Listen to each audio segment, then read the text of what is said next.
Je viens de terminer le dernier épisode de Loki et je suis dans un déni incroyable. Ça fait tellement longtemps que ça m'est pas arrivé devant un programme Marvel.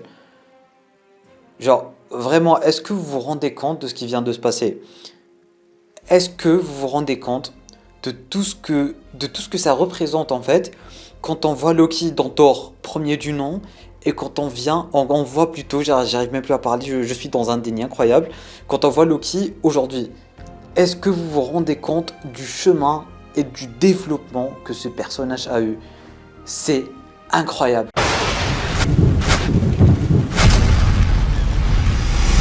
Mesdames et messieurs, bonjour à tous, bonjour à toutes, j'espère que vous allez tous extrêmement bien et bienvenue sur cette toute nouvelle vidéo dans laquelle on se retrouve pour parler de la série Loki. Mesdames, messieurs, j'ai pris un plaisir fou et monstre à regarder cette série et je pèse mes mots.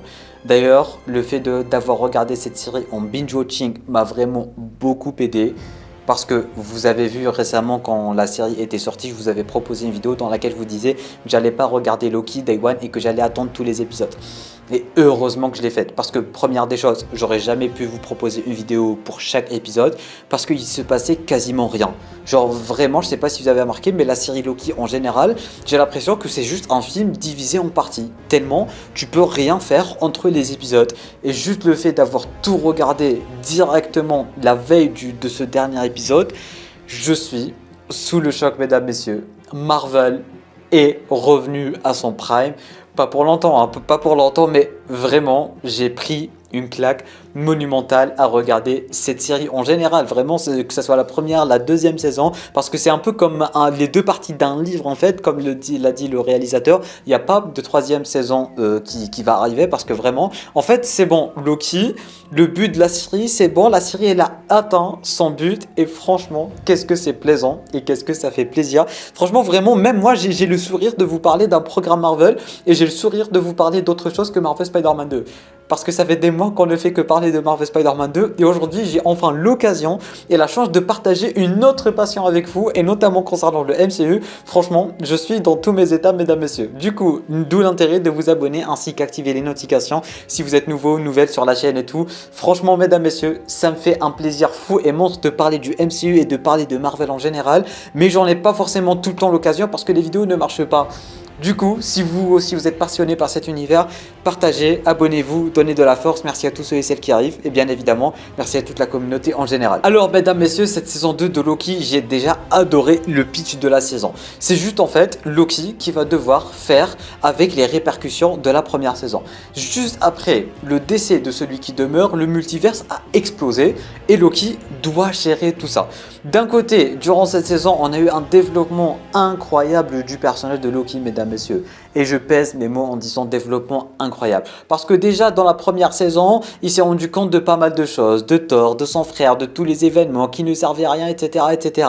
À la fin de la première saison, il s'est rendu compte qu'il pouvait aimer, il a bien aimé Sylvie, il a fait passer d'autres personnes avant lui, il a créé une certaine relation avec Mobius, etc., etc.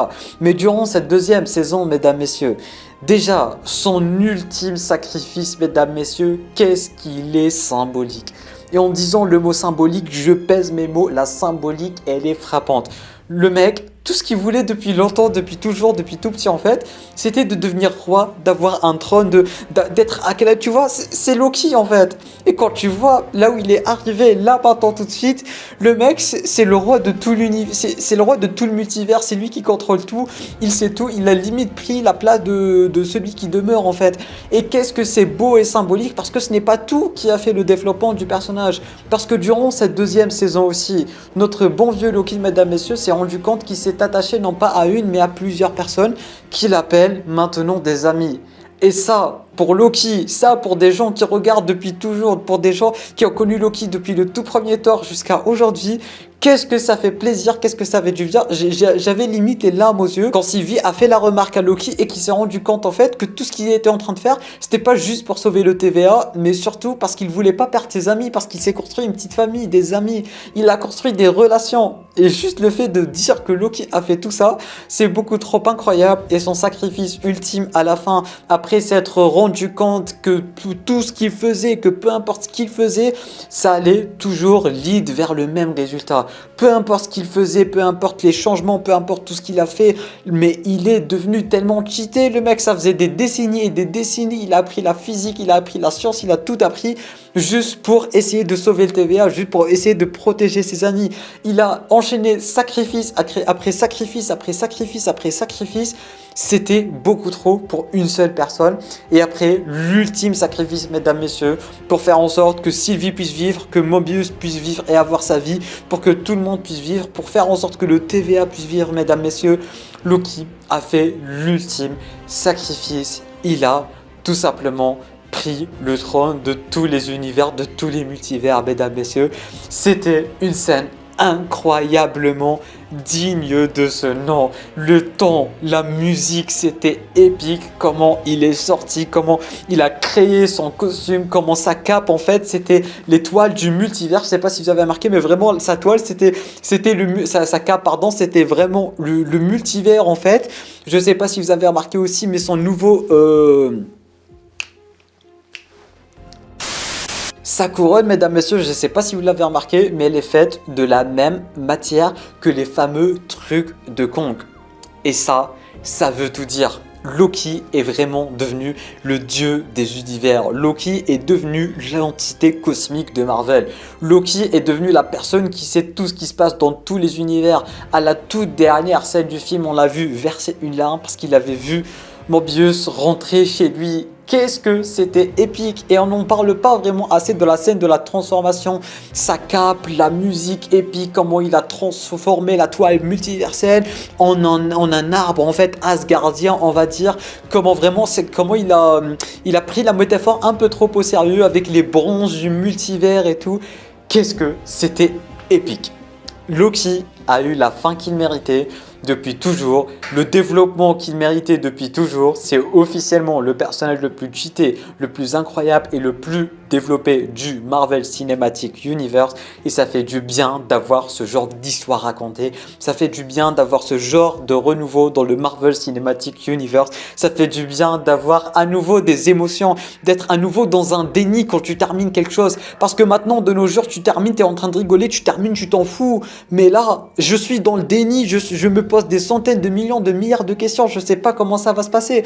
Je suis en train d'imaginer Loki revenir dans Avengers Kang Dynasty, dans Secret Wars, rencontrer Thor, arriver en leur disant moi c'est moi qui commande, ça va être lui qui va potentiellement leur expliquer les menaces, etc., parce qu'il sait tout ce qui s'est passé. Loki est directement relié à toute la suite du MCU. J'ai hâte de voir les retrouvailles Thor Loki, j'ai hâte de voir les retrouvailles Loki avec des gens qu'il a déjà connus et tout, parce que vraiment le mec il a tellement évolué, il a tellement changé que les retrouvailles restent vraiment d'être très importantes, mais surtout ça reste d'être lui en fait le secret de Secret Wars ainsi que de Kang Dynasty, parce que lui il a suivi l'histoire de A à Z, il était au centre de l'histoire et il était au centre de l'intrigue.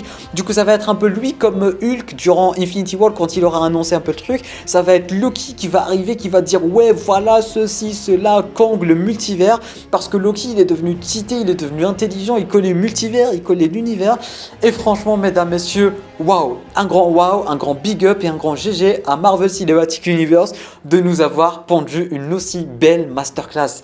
Et je pèse mes mots, il n'y a rien à redire. Les personnages sont incroyables, incroyablement attachants. La relation entre eux, l'alchimie est incroyable. Les musiques, les tons, les effets spéciaux. Franchement, du pur génie, du pur délire, du pur kiff. J'ai vraiment apprécié et je doute vraiment qu'il y a des personnes qui ne vont pas apprécier cet épisode et cette deuxième saison et cette série en général, mesdames, messieurs. Du coup, dites-moi là maintenant tout de suite en bas dans les commentaires qu'est-ce que vous avez pensé de ce dernier épisode de la saison 2 de Loki, du développement de Loki et de cette série en général. Je veux vraiment connaître tous vos avis, mesdames, messieurs. Je compte sur vous.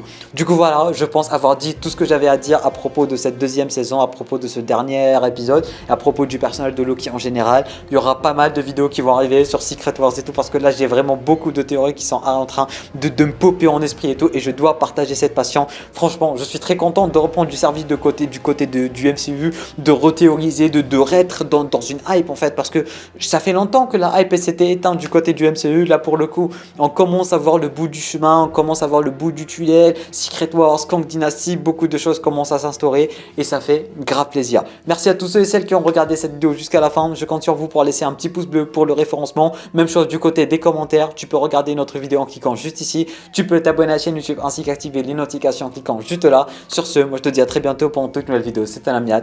Portez-vous bien.